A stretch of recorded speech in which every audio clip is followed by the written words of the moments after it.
النبي صلى الله عليه وسلم نبغو أقبل نبغو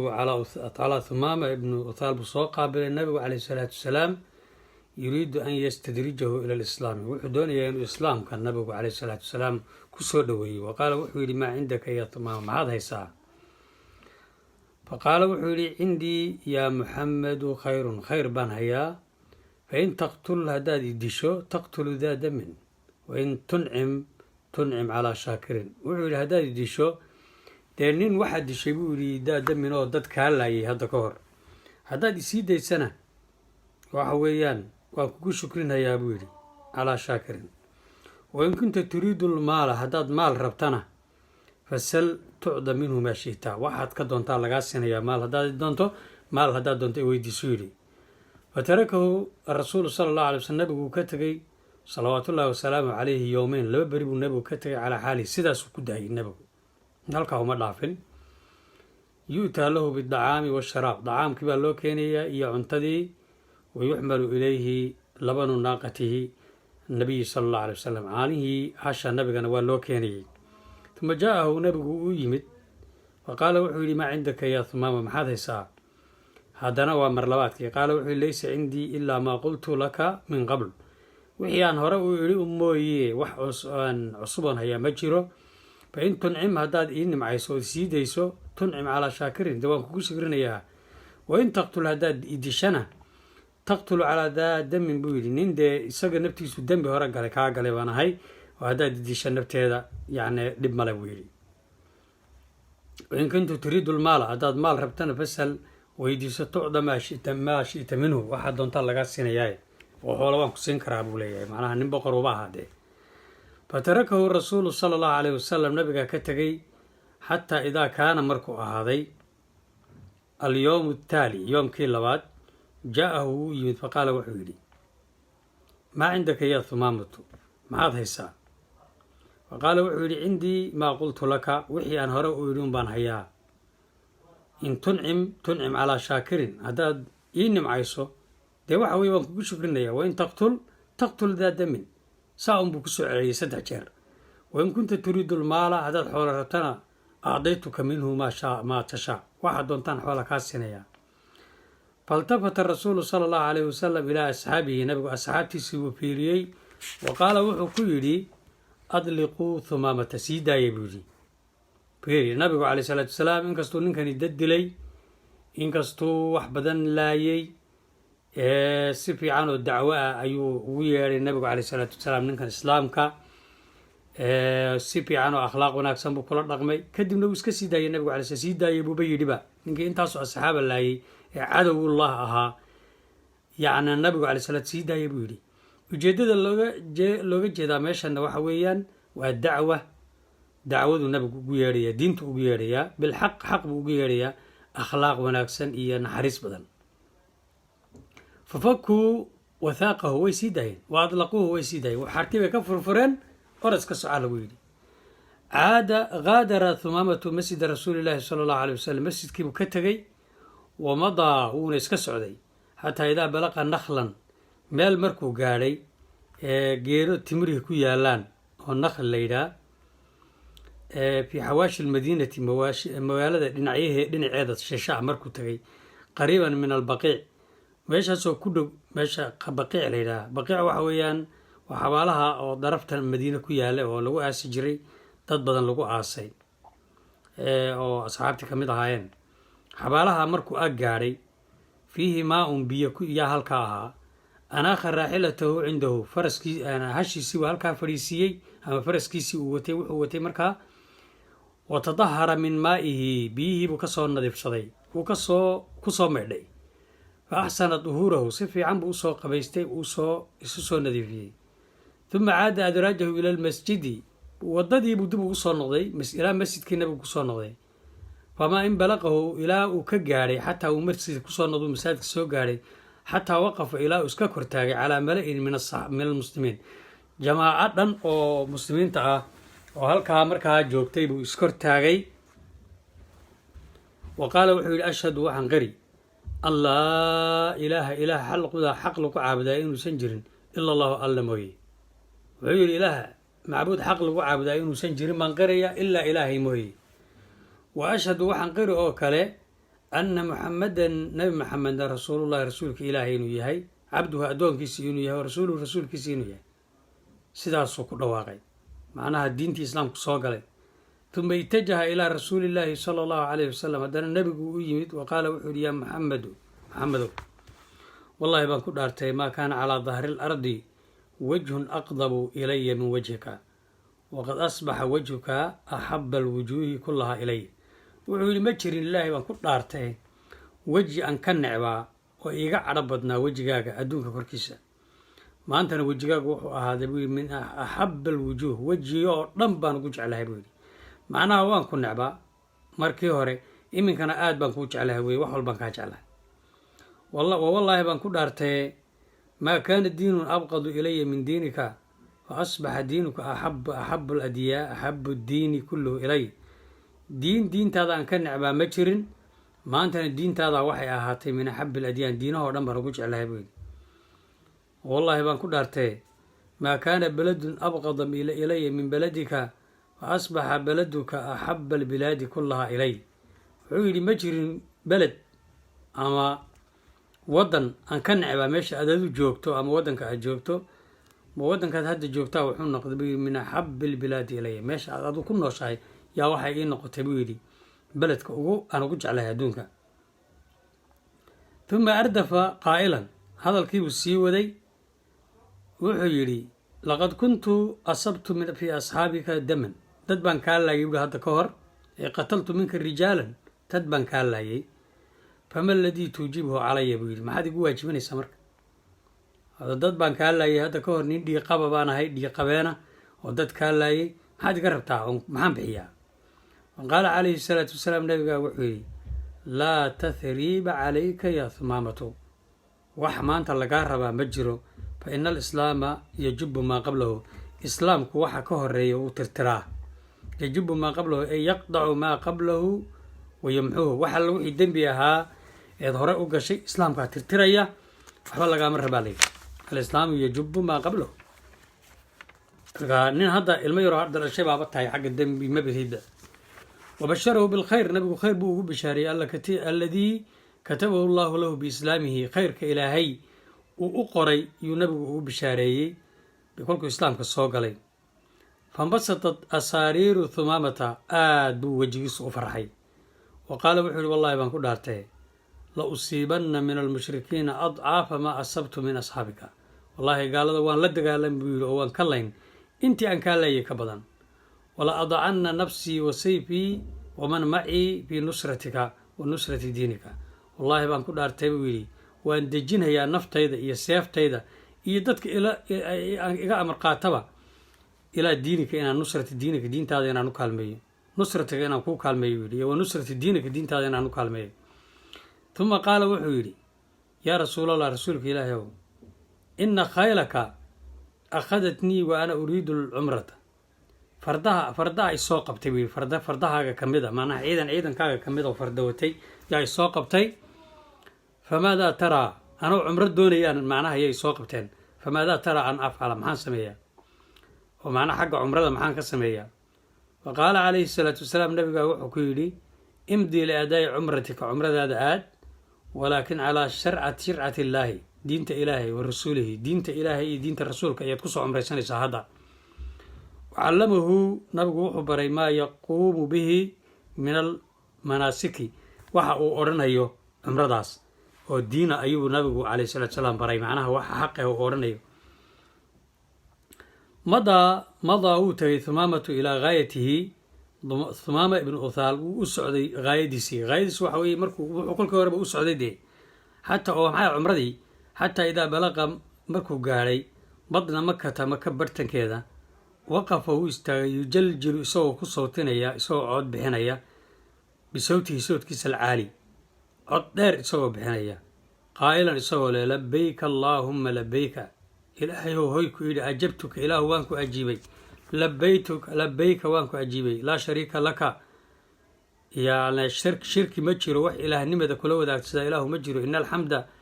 mahad wanicma nicmo laka adaa iskale walmulka mulkiga adaa leh laa shariika laka mulkiga oo dhan iska leh wax ilaahnimada kula wadaagsanaa ma jiro intaas yaa la baray iyo waxyaalo lamid ahoo dee tawxiida kelimatu tawxiid fakaana wuxuu ahaa awala muslimin muslimkii u horreeyey calaa dahri lardi wadiga adduunka oo dhan ninka ugu horreeyey buu ahaa dakhala makata maka gala mulabiyan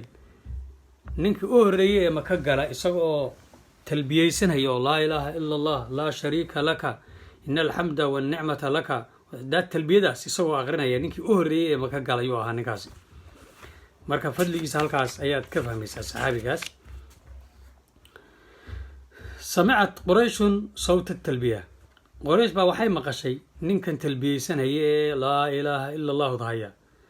fahabbad muqdabatan way soo carareen iyagoo cadhaysan habbad macnaha way soo boodeen weeye iyagoo cadhaysan madcuuratan iyagoo naxsan wastallat isuyuufa seefkii bay min aqmaadihaa seefii bay garhka ka soo bixiyeen seeftoodii yay galka ka soo siibeen watajahad waxay u soo jahaysteen naxwa sawdkiibay xaggiisa wey ninkaa talbiyeysanayay xaggiisa waa dee thumaama litabdhisha inay qabato bi haada aladii iqtaxama calayhaa carinahaa ninkaa u soo galay ee waxa weeye diinteeda iyagoon idankas u soo galay yay rabaan inay dilaan walamaa aqbala alqowmu calaa thumaamata markay thumaamo arkeen ay soo qaabileen rafaca sawtahu bitalbiya markuu arkay ays arkeen codkiibuu kor u sii qaaday wahuwa yanduru ilayhim bikibriyaa isagoo si kibira u fiirinhaya nimankii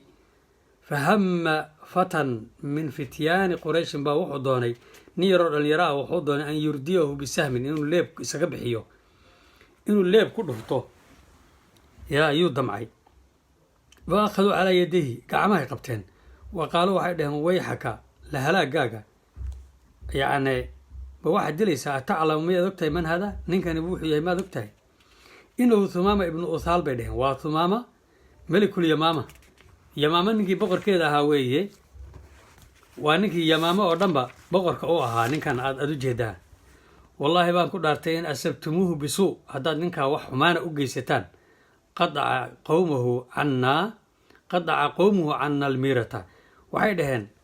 waxay naga goynayaan ma-uunada tijaarada iyo wixii aan ka faa'iidaysanayna waddankaas oo dhan bay naga jarayaan yaa wa amaatuuna juucan waaban dhimanaynaa bay dhaheen gaajaabana leynba haddaad ninkaas ku taabataan dee qoladii meeshii keli ahayd ee dakhligu naga soo gelaya weeyaan bay dhaheen waa meeshii inkamku ka imanayay haddaad marka isku taabataan dee waa gaajaabayna leyn bay dhaheen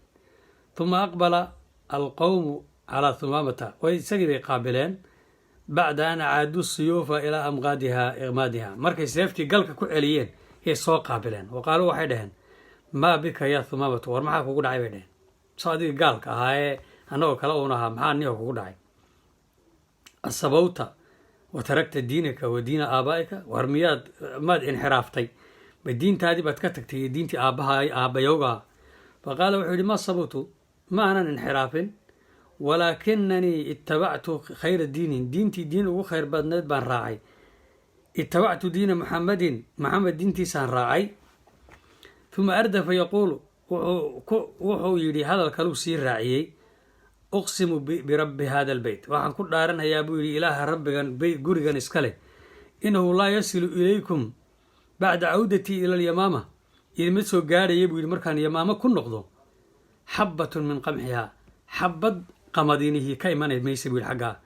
ow shay-un min khayraatihaa khayraadkeedu xaggaa idinkama imanay mar dambe xataa tutbicuu ilaa aad ka soo raacdaan xataa tattabicuu ilaa aad ka soo raacdaan maxamadan can aakhirikum kulligiin ilaa aad maxamed ka soo wada raacdaan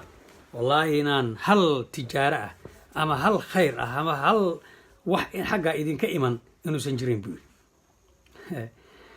waa ujeedaa sida uu ugu dhaartay inuu khayrko dhan ka jarayo ictamara thumaamatu ibnu uthaal calaa mar-in min quraysh kamaa amarahu rasuulu salawaatu ullaahi wasalaamu caleyh an yactamir thumaama ibnu uthaal iyagoo arka oo sidaa u fiirinhaya ayuu cumraystay wadabaxa wuu qowracay taqaruban lilaahi tacaala laa lilansaabi sanab muuna waxba u gowricine ilaahay dartii buu wax u gowracay nacam laa lilansaabi waxyaalaha ay taageen uma gowricin iyo wal asnaami sanamka waxay ahaayeen qorigii dee qorayeen ay caabudayeen qaarkood dundumaday ka dhigan jireen, qaar dhagax bay ka dhigan jireen, qaar qoryay qori jireen. waxaasoo dhan ya qaar timirtay ka dhigan jireen baa la yidhi, oo hataa waxaa la sheegay inay timir intay ka dhigteen ilaah kadibna qaarkood markay gaajoodeen ay timirtii dib u cuneen. ma ilaah la cuni baa ilaaha inta ilaah laga dhigta haddana la cunayo miyaa ilaah? caqliga xataa binu aadmigu ka fog yahay. wamadaa cumradii marka sidii nabigu u amray markuu gutay, wamadaa ilaa bilaadihi beledkiisii buu ku noqday. fa amara qowmahu qoladiisiibaa wuxuu amray an yaxbisuu inay ka joojiyaan almiirata can qurayshin. wuxuu yidhi nimankaa wax alla wixii raashinahay xaggeenna ka tegayay ka joojiya buu ku yidhi. fasadacuu biamrihi way yeeleen, wastajaabuu lahu hadalkiisi bay yeeleen. waxabasuu khayraatahum can ahli makkata, khayraadkii oo dhan bay joojiyeen, ila waa ninkii boqorka ahaye. markaa waxay ku sameeyeen xisaar bay ku sameeyeen. akhada alxisaaru aladii faradahu thumaamatu calaa qurayshin yashtadu shay-an fa shay-an. marka xisaarkii uu saaray, xisaarka carabi baa lagu yidhaahaa, laakiin waxa weeye go-doomintii uu geliyey yaa in yar bay ugu adkaatay. sicirkii ayaa kor aaday. wa fasha aljuucu, gaajadii baa ku faaftay fi nnaasi dadka. washtadda calayhim alkarbu, kurbadii baa badatay. xataa khaafuu calaa anfusihim, ilaa ay naftoodii uga cabsadeen iyo abnaa'ihim carruurtooda min an yahlikuu juucan, inay gaajo u dhintaan. cinda daalika markay hawshu saa ahayd, katabuu waxay u soo qoreen ilaa rasuulillaahi sala allahu calayhi wasalam. markaasay nabigay waraaq u soo qorteen marka, yaquuluuna iyagoo leh ina cahdanaa bika, niyow saan kuugu naqinay nebi maxamedow, annaka tasilu raxim, raximkaad xidhiidhisaa, dadka qaraabada ah waad xidhiidhisaa. wa taxudu calaa daalika, arrintaana waad ku boorisaayoo dee qaraabada yaan la goyni buu nabigu ku boorin jiray alayhi salatu wasalam. hada sax inuu nabigu saa samayn jiray. wahaa anta qad qadacta arxaamanaa faqatalta alaabaa bisayf wa amadta alabnaa'a biljuuci. waxay dhaheen hadda raximkii waad goysay, odayaashii waad laysoo seef baad la dhacday, carruurtiina gaajaad ku dishay bay dheheen. wa ina thumaamata ibnu uthaal ninka thumaamo la yidhaha qad qadaca cannaa miiratanaa, wuxuu naga jaray bay dhehen tijaaradii. wa adara binaa waanana dhibay. fa in ra'ayta haddaad aragto an tabtuba ilayhi an yabcatha ilayna bimaa naxtaaju ilayhi fafcal. waxay dhaheen haddaad aragto inaad ninkaa u qorto si aanu yacni waxa weeye bal aan macnaha naftanada u soo celinno, bal u qor bay dhaheen. fa kataba calayhi salaatu wasalaam, nabigu uu qoray ilaa thumaama u qoray bian adliq u sii daa lahum miiratahum. fa adlaqahaa, wuxuu yidhi bal u sii daa raashinka iyo ha cunaane, waxa weeye ka iib waa laga iibinayaan kolley, u sii daa buy. nabigu marka yeelo fa adlaqaha wuu sii daayay. dalla wuxuu ahaaday thumaamata ibnu uthaal mamtadad bihi alxayaatu, intuu noolaaba, wafiyan lidiinihi, diintiisa nin mukhlis u ah, xaafidan licahdi nabiyihi, ballantii nabiga uu la galayna wuu oofiyey. falama iltaxaqa rasuulu sala allahu calayhi wasalaatu wasalaam birafiiqi alcalaa, markuu nabigu dhintay, wa dafiqa alcarabu, carabtu ay galeen yakhrujuuna min diin illaahi, diintii islaamka inay ka baxeen, zaraafaatin iyagoo jamaacaad ah, wa wuxdaanan mid. wa qaama musaylamatu lkadaab, musaylamatu lkadaab nin la yidhaah oo istaagay fii bani xaniifata, isdhex taagay, yadcuuhum ila aliimaani bihi. nin musaylamatu lkadaab la yidhaah oo beenaalo ah oo nabinimo sheegtay yaa istaagay, oo ninkaas reer banu xaniif u ahaa. markaasuu yidhi ani rumeeya, maxaad maxamed ka rumaynaysaan? hawshaas markay dhacday ay carabta qaar badan diinta ka baxeen, waqafa wuu istaagay thumaamatu wejhii fii wejhi, thumaama is hortaagay. wa qaala liqowmi, qoladiisu wuxuu ku yidhi, musaylamatu lkadaab iyo thumaama ibnu uthaal waa isku qabiil. marka banu xaniifa wuxuu ku yidhi, yaa bani xaniifa, bani xaniifa u dhegeystu yidhi, iyaakum waxaan idinka digay buu yidhi, wa haada alamra, arrintan uu wata ninkani ee beenta ah, almudlim ee madow, alladii laa nuura fiihi buu yidhi, arrintan aan nuurba ku jirin ee madow mugdiga ah ee ninkani nabi baan ahay uu leeyahay waana beene, iska ilaaliya buu nimayo. wa inahu wallaahi baan ku dhaartay la shaqaa'un, waa shaqinimo, waa khayr darro, katabahu allahu caza wajalla calaa man akhada bihi minkum, ninka qaata shar ilaahay baa u qoray buu kaa waa shar buu yidhi. wa balaa-un waa balaayooyin weeye, calaa man lam yu'khad bihi, ninkaan qaadaninna waa lagu imtixaamayaa buu yidhi. marka ninkaa hadalkiisa iska ilaaliya kii iimaan lana waa imtixaan buu u yahay kii yeele ee ninkaa beenta badan nabi ka dhigtana ee nebi maxamed dee nabi ka dambeeya lama jirine musaylamatul kadaab ninka raacana kaasna waa shar baa loo qoray buu yidhi uma qaala wuxuu yidhi yaa bani xaniifa reer bani xaniifa oo qabiilkeyga weeyaan inahu laa yajtamicu ma kulmaan nebiyaani laba nebi fii waqtin waaxid waninu laba nebi hal waqti keliya ma soo wada baxaan buu yidhi waina maxameden nebi maxamedna rasuulullahi rasuulka ilaahi weeyaan buu yidhi nebi maxamed baa rasuulka ilaahi laa nebiya bacdahu wax nebinimo ahoo ka dambaysa ma jirto walaa nebiya yushraku macahu nebinimo nabi kale oo la wadaagsanhaya nebinimadiisana isna ma jirta buu yidhi uma qara'a calayhim wuxuu ku akhriyey aayaddan uu ku kor akhriyey xaamiim tanziilu lkitaabi min allahi alcasiizi alcaliim حاميم تنزيل الكتاب من الله العزيز العليم غافر الذنب وقابل التوب شديد العقاب ذي الطول لا إله إلا هو إليه المصير سورة غافر يو انتهى هركو أغري مركا تنزيل دجوي تنزيل الكتاب كتاب كان حاميم الله أعلم بمراده يا علماء الدهان تنزيل الكتاب كتاب كان سو دجين تيسو من الله إلهي بكاهاتي العزيز يا غالب الحكيم العليم علمك بدن غافر الذنب ذنب إلهي كضافه ويان وقابل التوبة أنا وأقبله شديد العقاب عقاب تسنو ويدرنتها لمن خالفه ذي الطول إلهي سبحانه وتعالى كوحسية وحلبة إساق أنك دون وحسية لا إله مجري إلا هو إساق مويه لا إله إلا هو إليه إلهي بو المصير مصير كن نقضي ما شاء الله نقن ثم قال وحيلي هذا قرآن كوادو جدا بيلي أين كلام الله هذا من قول مسيلمة كلام كإلهي عدان كسوانو جدنا هذا كان مسيلمة الكذاب وليه iyo hadalkaas miyaa isku mid ah maya xagee la isaga keeni karaa musaylamatul kadaabna wuxuu yidhi buu yidhi yaa difdacu naqii maa tanaqiina la sharaaba tamnaciina wala lmaaa tukadiriina musaylamatu kadaabna hadalkan uu yidhi ilaahayna hadalkaasuu leeyahay ma labadaas hadal baa isu imanaya buu yidhi musaylama wuxuu yidhi yaa difdacu rahow naqii maa tanaqiina iska qaylqayli la sharaaba tamnaciina sharaabna dad u diidi mayse walal maa tukadiriina biyana ma dhoobeynaysid marka hadalkaa oo macnaha oo musaylamatul kadaab yidhi ma qur-aan baa ma waa been kalaamka ilaahayna waa aniga hadda idiin akhriyay labadaas miyaa la isgarab dhigi karaa la isma garab dhigi kara wey uma naxaaza uu la goostay ninkii thumaamo la odhan jiray biman baqiyahu cala alislaam biman baqiyahu dadkii la hadhay oo bani xaniifa ka raacay ee musaylama aan raacin isaga soo raacay buu gooni ula baxay min qowmihi wamadaa wuxuu tegay yuqaatilu lmurtadiina jihaadan fii sabiili illah qoladii marka diinta ka baxday buu la dagaalamay wa iclaa'i kalimatihi fi l ard inuu diinta ilaahay uu kor u qaado darteed yuu ula dagaalamay jaza allahu allaha ka abaalmariyo thumaama ibnu uthaal allaha ka abaalmariyo can islaam islaamka difaaca uu difaacay والمسلمين مسلمين تدفاع ودفاعي خيرا خير الله كامل مريو آمين وأكرمه بالجنة إلهي جنتنا الله كو أبال مريو التي وعد المتقون جنة إلهي دتك كعب صدى إلهي وبلن قادنا إلهي نكاها كو أمال مريو تماما مركا قصة